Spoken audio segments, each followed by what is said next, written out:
नमस्कार दोस्तों, स्वागत है आपका स्टेनो गुरु यूट्यूब चैनल। तो आज की वीडियो में हम लोग प्रैक्टिस करेंगे पार्लियामेंट रिपोर्टर के लिए जो वैकेंसी आई थी उसके लिए हम लोग डिक्टेशन का अभ्यास करेंगे, जो कि 140 शब्द प्रति मिनट की स्पीड से रहेगा और पूरे 10 मिनट का डिक्टेशन रहेगा।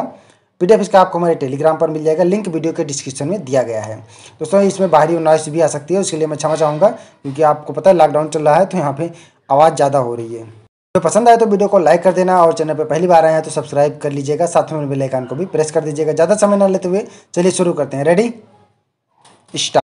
उपाध्यक्ष महोदय, मुझे जानकर बहुत खेद हुआ है कि साक्षर महिलाओं की संख्या 30% से भी बहुत कम है और अनुसूचित जाति में 3% से भी कम महिलाएं साक्षर हैं। माननीय महिला शिक्षा मंत्री ने बताया है कि महिलाओं की शिक्षा के लिए 85 करोड़ रुपए का विशेष अनुदान दिया गया है। हम देखते हैं कि महिलाओं की शिक्षा पर ध्यान दिया जा रहा है। सरकार को निश्चित रूप से यह सुनिश्चित करना चाहिए कि महिलाएं साक्षर हों। मुझे इस बात की प्रसन्नता है कि इस प्रयोजन के लिए अधिक राशि का प्रावधान किया गया है। माननीय मंत्री महोदय से मेरा अनुरोध है कि वह सुनिश्चित करें कि इस प्रयोजन के लिए अधिक से अधिक धन का प्रावधान किया जाए। अब स्कूलों की दशा पर प्रकाश डाला जाए। मैंने जो आंकड़े एकत्र किए हैं उनके अनुसार लगभग 5 लाख स्कूलों में से 50% स्कूलों की इमारतें ढंग की नहीं हैं, 40% स्कूलों में ब्लैक बोर्ड तक नहीं है, 70% स्कूलों के पास बच्चों की पुस्तकें नहीं हैं, 80% में पेयजल और शौचालय की सुविधा नहीं है। मेरे राज्य के साथ साथ देश भर में जगह की यही स्थिति है। वास्तव में इस स्थिति का मुख्य कारण आर्थिक कठिनाई है। मुझे आशा है कि भारत सरकार तथा राज्य सरकारें इस स्थिति को सुधारने के बारे में गंभीरतापूर्वक विचार करेंगी। इस दस्तावेज में शिक्षा को व्यावसायिक बनाने की ओर ध्यान आकर्षित किया गया है। इस प्रयोजन के लिए अर्थात इस पर ध्यान रखने के उद्देश्य से 10+2 स्कीम अपनाई गई है। अभी तक उसमें उपलब्धि नहीं हो पाई है। व्यावसायिक शिक्षा तभी सफल हो सकती है जब 10+2 स्कीम के अधीन प्रशिक्षित प्राप्त करने वाले छात्र को विशेष संवर्ग के रोजगार पाने की गारंटी हो। मेरे विचार से सरकारी क्षेत्र तथा निजी क्षेत्र के उद्योगों को इस प्रयास में सम्मिलित किया जाना चाहिए। यह भी सुनिश्चित करना होगा कि देश की आवश्यकता किस प्रकार की है, इन उद्देश्यों के लिए किस प्रकार के तकनीकी विदों अर्थात फिटर, वेल्डर आदि की आवश्यकता है। आप एक सर्वेक्षण कराएं और इस प्रकार के पाठ्यक्रम स्कूलों में लागू करें। जब तक छात्रों को रोजगार पाने का भरोसा नहीं होगा तब तक स्कूल में ऐसे पाठ्यक्रम पढ़ने के प्रति छात्रों में कोई आकर्षण न होगा। उपाध्यक्ष महोदय, देश में व्यावसायिक शिक्षा देने वाली 1600 संस्थाएं हैं, जिनमें से 50% तमिलनाडु में हैं। वे वहां अच्छा कार्य कर रहे हैं।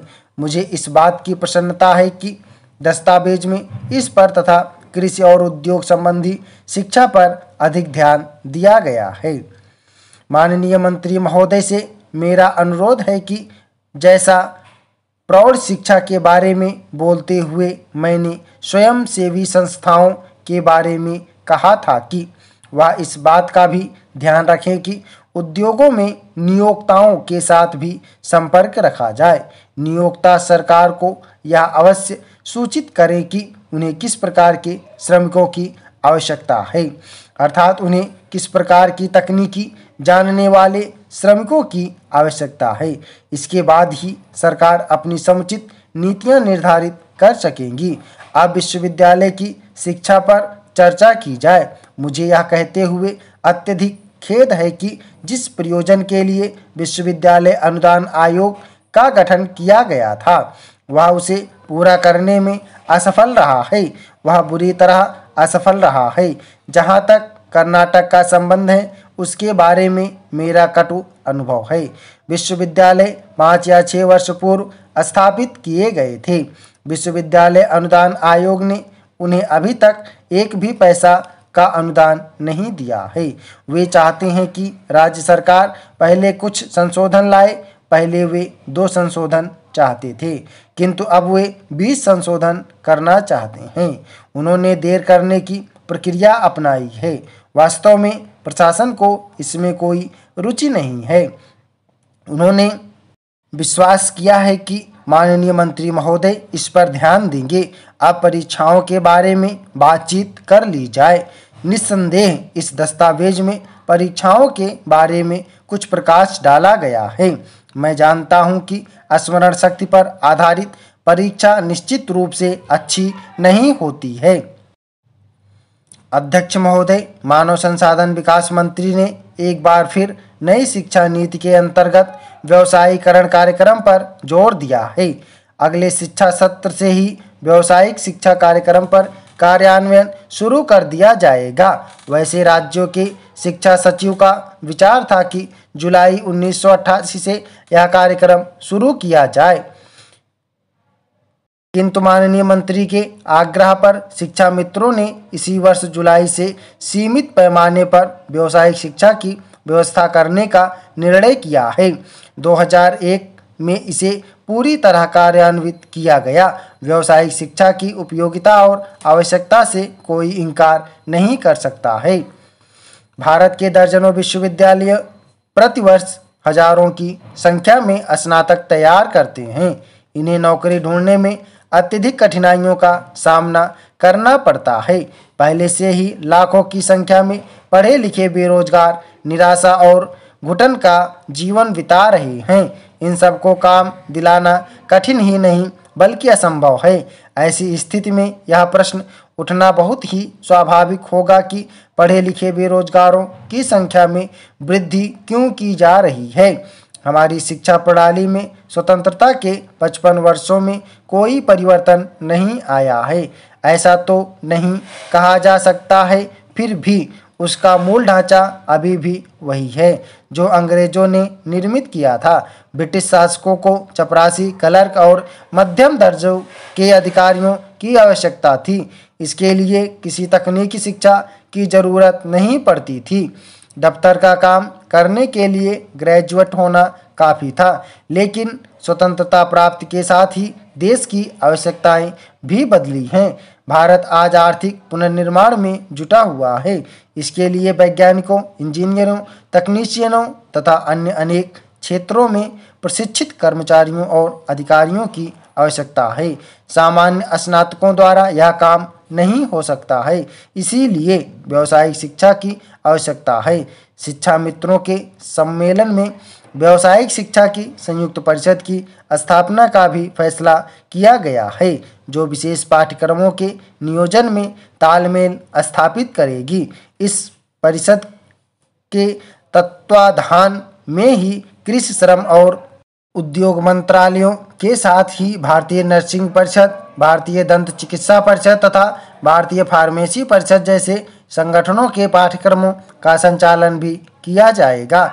शिक्षा के व्यवसायीकरण के लक्ष्य पर किसी को आपत्ति नहीं हो सकती है, लेकिन ऐसा प्रतीत होता है कि राज्य सरकारें अभी तक इस दिशा में ठोस कदम उठाने की स्थिति में नहीं हैं। उन्होंने प्रारंभिक तैयारियां नहीं की हैं। व्यावसायिक शिक्षा के लिए गत वर्ष 7 करोड़ रुपया का आवंटन किया गया था, लेकिन पूरी रकम खर्च नहीं की जा सकी। इस वर्ष बजट में 250 करोड़ रुपए का आवंटन है, लेकिन लगता है कि इसे खर्च करने के लिए भी बुनियादी ढांचा उपलब्ध नहीं है। शुरू के 2-4 वर्षों में कठिनाइयां पैदा होना स्वाभाविक हैं, लेकिन इस मामले पर जब तक केंद्र को राज्य सरकारों का पूर्ण सहयोग नहीं मिलता है, तब तक विशेष प्रगति संभव नहीं है। व्यावसायिक शिक्षा कार्यक्रम को व्यवहारिक रूप देना तो राज्य सरकारों का ही जिम्मेदारी है। व्यावसायिक शिक्षा की लोकप्रियता के मार्ग में जब जबरदस्त मनोवैज्ञानिक बाधा है, आमतौर पर छात्र और उनके अभिभावक यह समझते हैं कि पढ़ने लिखने में जो विद्यार्थी कमजोर है वही इस क्षेत्र में आते हैं। वास्तविकता यह है कि जो लोग सामान्य शिक्षा के लिए सुयोग्य नहीं हैं, वे व्यावसायिक शिक्षा व्यवस्था में भी ज़्यादा सफल नहीं हो सकती हैं। बहरहाल ऐसे छात्रों की भी पर्याप्त संख्या है जो बेरोजगारी से बचने के लिए व्यावसायिक शिक्षा की धारा में जाना चाहते हैं। इसलिए राज्य सरकारों को देश के विकास की आवश्यकताओं तथा रोजगार पाने योग्य युवकों का निर्माण करने के लिए नई शिक्षा व्यवस्था को कार्यान्वित करने के लिए मुस्तैदी से कदम उठाने चाहिए। भारत सरकार की प्रेरणा और आग्रह का इंतजार नहीं करना चाहिए।